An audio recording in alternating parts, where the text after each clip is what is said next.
Welcome to the City Show. Pat O Melia here. You there? That's why I do this show, because you're there. I'm here to inform you, educate you, and maybe entertain you a little bit. Pay attention to the bottom of the screen. Subscribe to us on YouTube. Like us on Facebook. Follow us on Twitter and Instagram. And, of course, live stream. That's our base streaming network where we archive all our programming from the Hudson Media Group and ready to roll. You can relive it. And there's a ton of other programming on live stream, which is actually Vimeo now. And it's all free to use. So download the app. Watch a lot of programming. This Friday, we're going to have the Congressional 8th District Democrat primary debate at Rob Menendez and two other candidates whose names I don't know offhand. It'll be broadcast live on all our streaming platforms, YouTube, Twitter, Facebook, live stream, Vimeo. So you can watch this. It will be 1 hour. It is moderated by John Hines of the Hudson County View. We produce his television show here, Hudson County View Live, every Thursday, at 2 p.m. So we actually have Mr. Menendez will be in studio. So if you're voting, and I assume you are, in the primaries, get a chance to see all three of the candidates. One of these will face off with some Republican in Hudson County. You got a lot of Union County, too, in this district, but it looks like it's predominantly Hudson County. The Turnpike, they will be extending and widening exit 14, really working on 14A, B, and C, which is long overdue. If you're ever riding down a turnpike, you'll see the clock, and it'll tell you just to get into downtown Jersey City or into Bayonne will take you like 40 minutes. It is long overdue. It is a major artery. It's a major economic artery for North Hudson. You know, we raised the Bayonne Bridge to get more containers into the Hudson River, into the piers. We need to widen and replace that bridge on 14 going into Bayonne. That has to be done. Now, there are environmentalists and people saying, whoa, we shouldn't do this. It's going to bring up the greenhouse gases. The bridges won't be bringing up any greenhouse gases. There will be the vehicles, but they're getting far more cleaner every year, and there's a lot of electric ones out there. So I'm all in favor of that extension. All right, and replacement of that bridge, please replace that bridge. It's been under construction for as long as I've been driving. All right, we're going to break for commercial. You're watching the City Show. I'll be right back. Jersey City Medical Center is healing, enhancing, and investing in Hudson County because your heart doesn't beat just for you. So get it checked. When your bones are healthy, it lifts us all. We're delivering joy daily in our Lord Abbott Maternity Wing and providing New Jersey's only NCI-designated comprehensive cancer center. We'll continue building our medical network and taking every precaution for your safety so that we can all be healthy together. We're back. Pat O Melia here. Yesterday was my birthday, by the way. Happy birthday to me. I didn't see a bunch of presents in my email or my studio today. Unfortunate. Before we go, we're going to talk about the Buffalo shooting at the supermarket. We're going to talk about the election results in Bayonne. And what else I got? I got something else here. What else have I got? And we got quick hits. Let me just tell you what we're doing so you know what we're doing. We're going to talk about NJ.com, McDonald's Coffee, Jersey City Police starting salaries, and the Katrine statue at the Exchange Place in Jersey City. But first, let's go to a horrific situation. An 18-year-old kid in Buffalo, 18 years old, young and dumb. Again, an 18-year-old kid, you know, he can't even buy cigarettes yet. He can't buy booze, but apparently he can buy guns. Killed 10 people and wounded many others at a supermarket that he apparently had been casing, where this is all premeditated attack. They're saying white supremacy and all that, racial. Yeah, it may be. I don't know, because I'm looking at it as an 18-year-old kid who doesn't know where the sun sets, let alone is he a supremacist or a racist or whatever. This is an 18-year-old kid. We're in the process, the studios, of working with some high schools. We're talking right now with North Bergen and in Jersey City about developing our own sports network where we'll cover all the high school sports with the high school kids, which kids are predominantly 17, 18 years old we'll be dealing with. It is amazing that children at this age, and they are children, they're kids, have that much hate in them. I don't know where this comes from. And it's not the first time we're discussing this on the show. You know, we've had the high school shootings before. And instead of a high school this time, it was a supermarket. But the same thing is prevalent is some dumb young kid who's committed this crime, a horrendous crime. You know, these things didn't happen 20 years ago, 30 years ago, where young kids were doing this. You know, maybe, you know, it really, I guess, started with Columbine, with the high school shooting there, which was in 1999. You know, it's amazing that these things occur. But, yeah, maybe 20 years ago it did happen. But that was like the first, what was the trench coats mafia? But, yeah, my question is the same as with the high school last time. Why do these kids have so much hate? Yeah, it's amazing. You know, here's the kids that should be doing far more interesting things than killing anyone as an 18-year-old. These are the kids that should be interested in playing sports, going to school. You know, believe me, as an 18-year-old, I'm thinking about girls and cars. The only reason I worked, I think, when I was 18 years old, so I can have the cars to go out with the girls. There was no hate, nothing like this before. And, you know, guns are going to be blamed for this.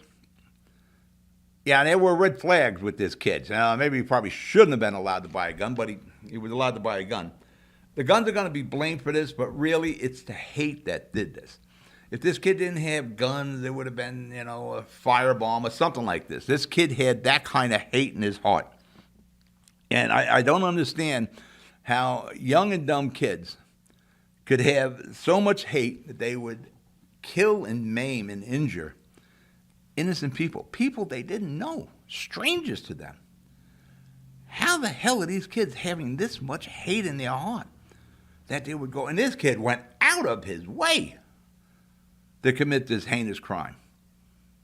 And it certainly looks like it has racial overtones to it. You know, this kid went out of his way to go to this supermarket.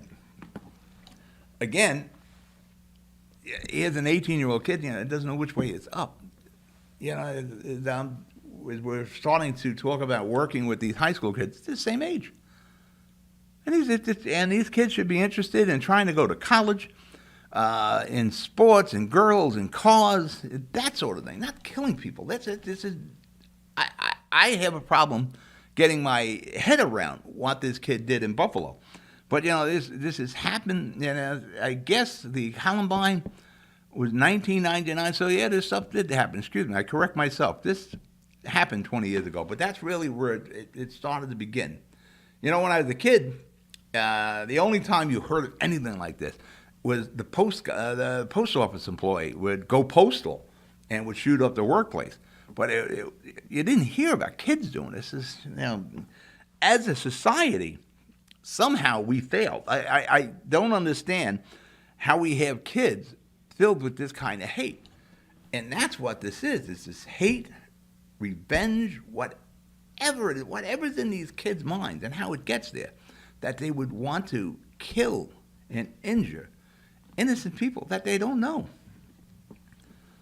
You know, this isn't somebody who was beaten down in life. It's an 18-year-old kid.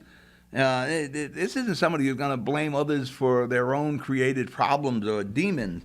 There wasn't a disgruntled employee here.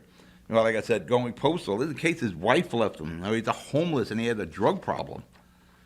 This is an 18-year-old kid. Like I said, he can't buy cigarettes, but he can buy guns. That should be limited to 21 years old. Yeah, Columbine was 1999. and the other one was the Aurora, the Dieter, that time. That was 2012. And it just kind of progressed since then to some heinous school shootings, elementary schools, pre-K schools.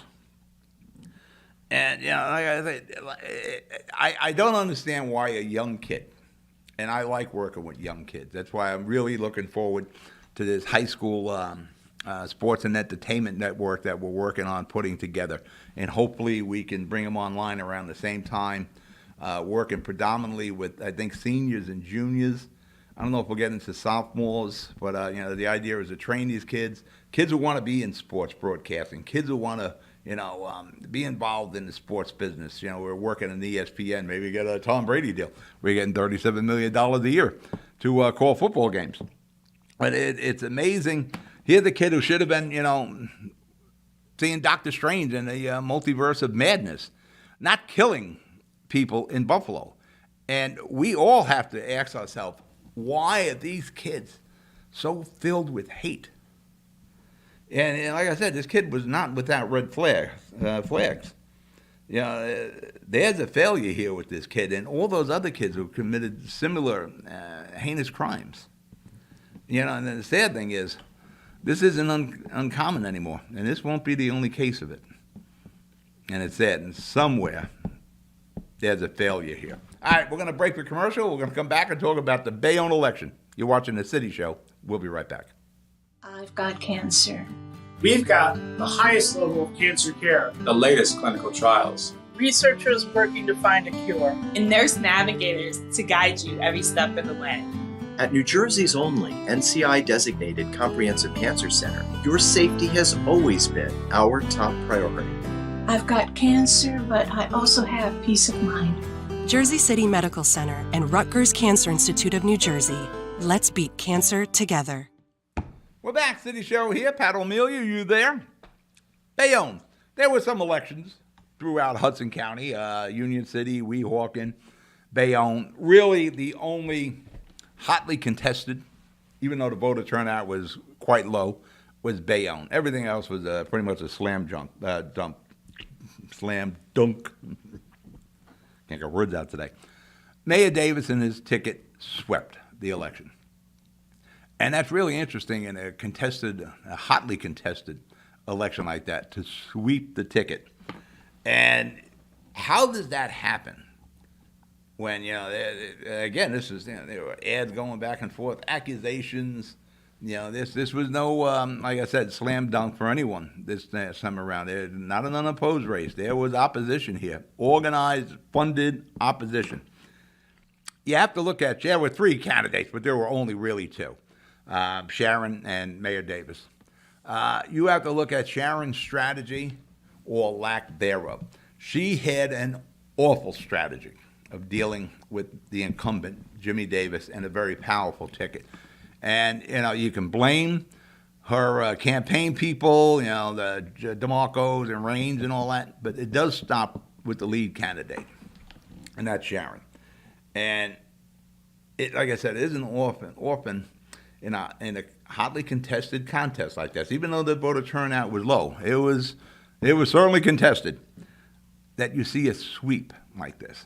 No, not only a sweep, as of right now, no runoff. Why do I say as of right now? Because we're still counting the votes. Week later, still counting the votes. It was bad strategy by Sharon and her campaign team.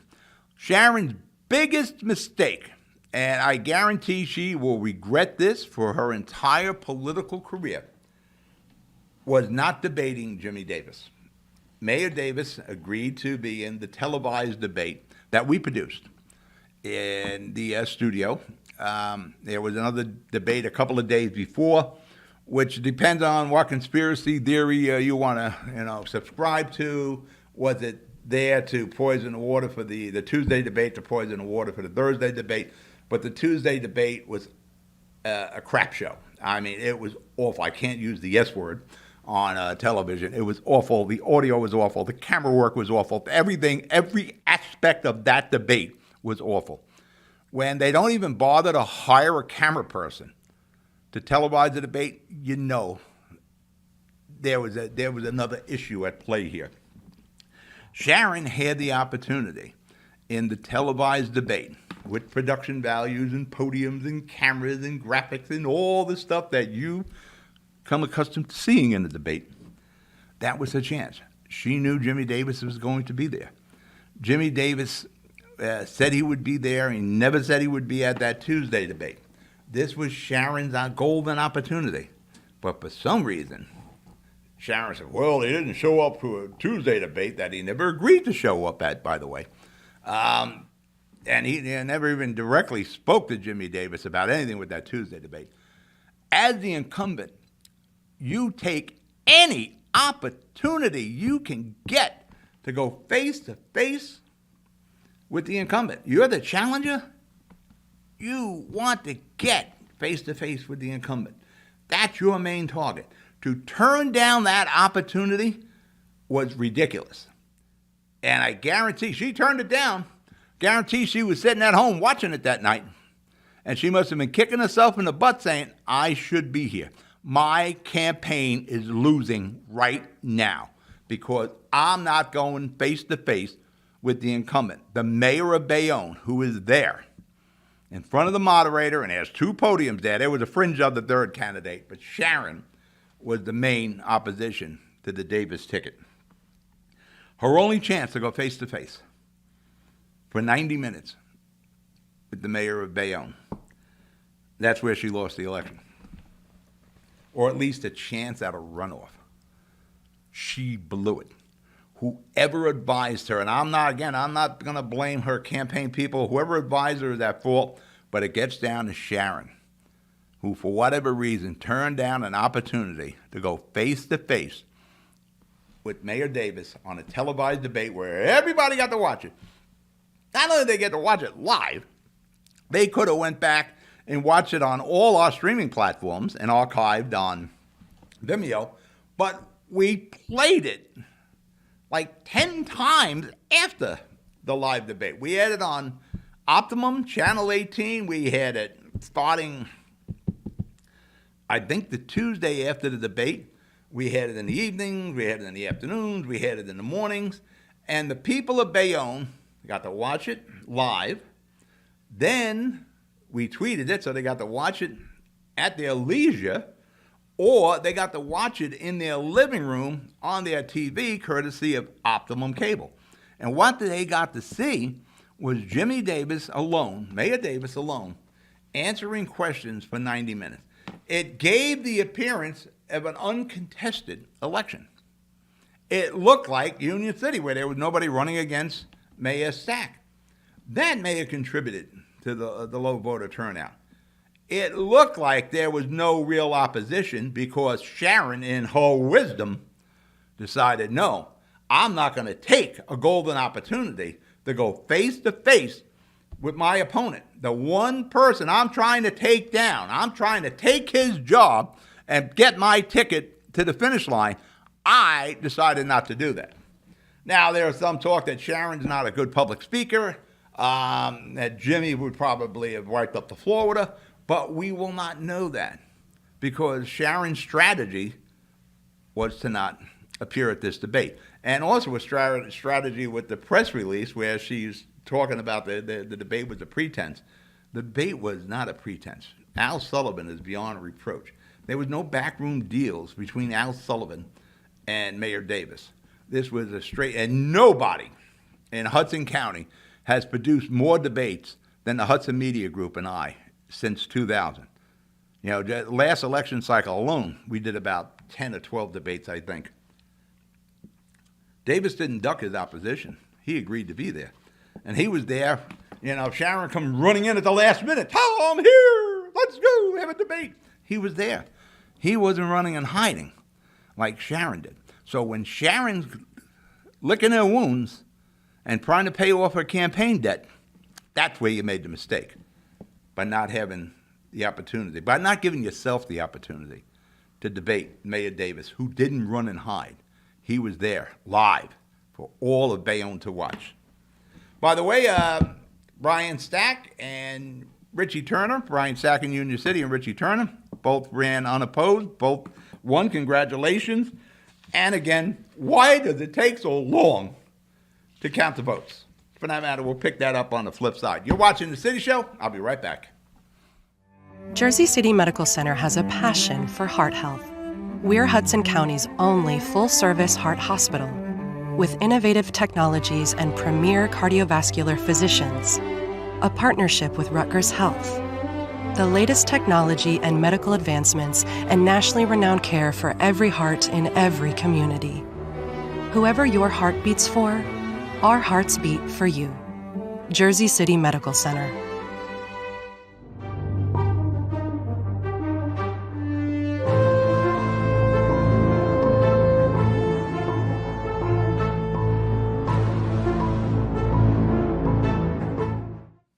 We're back. City Show. Pat O Melia here. You there? As I said before we went to commercial, why does it take so long to count the votes from Bayonne? You know, it's not like we're doing Jersey City here. It's a huge city. It is Bayonne, the peninsula city. Here we are a week later, and we still have, unless it happened this morning before, we sit down, no official winner. Now, early voting, it will be counted if it's postmarked the day of the election. Well, if you're going to mail it from Bayonne to Jersey City, where the county clerk and the board of elections are, it ain't taking 5 days to get there. If you mailed it on Tuesday, it was there on Wednesday. So again, why does it take so long to count the votes? There's no election night anymore. There's no winners. You know, that with Governor Murphy. He was set to have a celebration on winning. Going to have a celebration. Nobody could count the votes anymore. Same thing, a small election from Bayonne. We have no election night anymore. And that's sad. All right, quick hits. McDonald's, you see the ads. Any size coffee for $1. I ask you, who is getting the small coffee if any size coffee is $1? Nobody is buying the small coffee. That's like going up to someone and saying, listen, there's 2 bags of $100 bills over there. There's a small bag and there's a big bag. Take either one. Nobody's taking the small bag. Nobody's taking that small coffee. If you're getting it free for $1 at McDonald's, you're taking the big coffee. The other thing, thin Oreos. Who is buying thin Oreos? Yeah, I understood when they did the overstuffed Oreos. I seen the reasoning behind that, because you want some more Oreos. You don't want less Oreos. Nobody, I want to see, I've never seen anybody buy it. Now, I get the fat-free Fig Newtons. Trying to watch my weight. I'm trying to lose some weight to give my knees a break. I've never seen anybody reach up and I don't even know how old those thin Oreos are. Whoever's buying those thin Oreos is the same person that gets the small coffee for $1. NJ.com. Now, I am a loyal reader of the Jersey Journal. I get the Jersey Journal every morning. Yeah, and it's not delivered. I go to the store, I get a coffee. I enjoy reading the papers in the morning. I don't have a problem reading my papers online. I read the New York Post online. I read the Daily News. I read the Asbury Park Press online. I don't subscribe to NJ.com.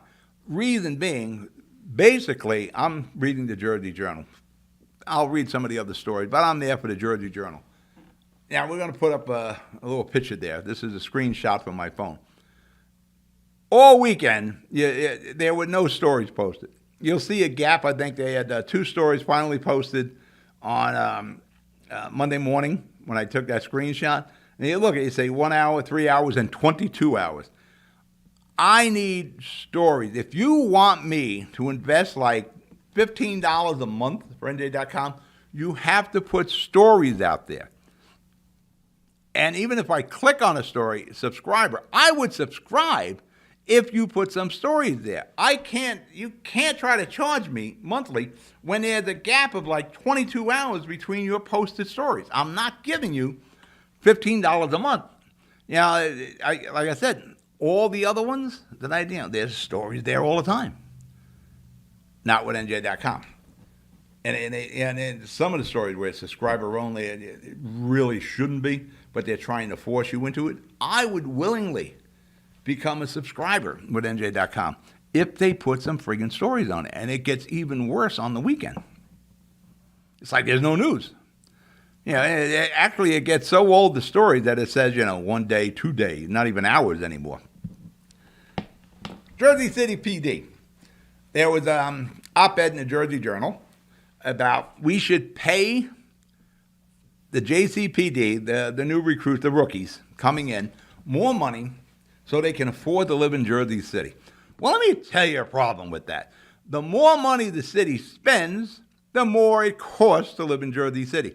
Jersey City is no longer affordable, and you can look at your school budget for that, which is really going to get horrifying. Next year, we're looking at $1 billion budget. Now, when these kids sign up to become a JCPD officer, they know what the starting salary is. It's not like you go through the academy and all the training, and all of a sudden, Mayor Fulop or Jim Shea, here's your starting salary. You knew what it is. They know what the salary is. And you know what? Everybody in Jersey City has a problem living in Jersey City with the expense, and it's only getting worse. And when you say, well, we should pay these rookies more money so they can afford to live in Jersey City, well, if we pay them more money, it gets more expensive to live in Jersey City. But that doesn't cross the mind of these people. We need, and that's what Mayor Fulop has really got to start getting involved in. First thing Mayor Fulop has to do is to make sure, forget about affordable housing in Jersey City. There is no affordable housing when the school budget has gone amok. He has got to get involved with the school budget, and him saying, well, it's, they're elected, I have no say or sway in that. That has to stop. He has got to go change the election, bring it back to May or April, or used to be April. I would bring it in May, where we would have it with our other municipal elections. And you have to go into the appointed board. You have to stop the money from being involved so greatly in the Board of Education, where we have the teachers union funding this. Because most of these teachers don't live in Jersey City because it's too expensive. You wind up paying the expense for this with the uncontrolled budget. Now, Mayor Fulop's done a pretty good job with the municipal budget. It might be a 1-2%. I think last year was a 2%. And no, this year I think it's a 2% increase. Last year he managed to cover a $1,000 school board tax increase. Not doing that this year. So unless we can get and take real steps about making Jersey City more affordable instead of lip service, stop arguing for affordable housing, because there can be no affordable housing when the city isn't affordable. And the Katrie statue at Exchange Place in Jersey City, most of us refer to it as the Stabby Guy. They're proposing to do a whole redesign of the Exchange Place Plaza there, the Owen Grundy Pier. And I have to agree with the people who have a problem with that design, that around the statue there's trees. And when I'm looking at the drawing, the only place I see trees is around the statue there. You'd think the Alliance, for the Exchange Place Alliance, would think back 4 years ago with all the controversy that occurred with that statue and don't try to obscure it. All right, we're out of show. You be good. You be safe. I'll talk to you during the week. Good night.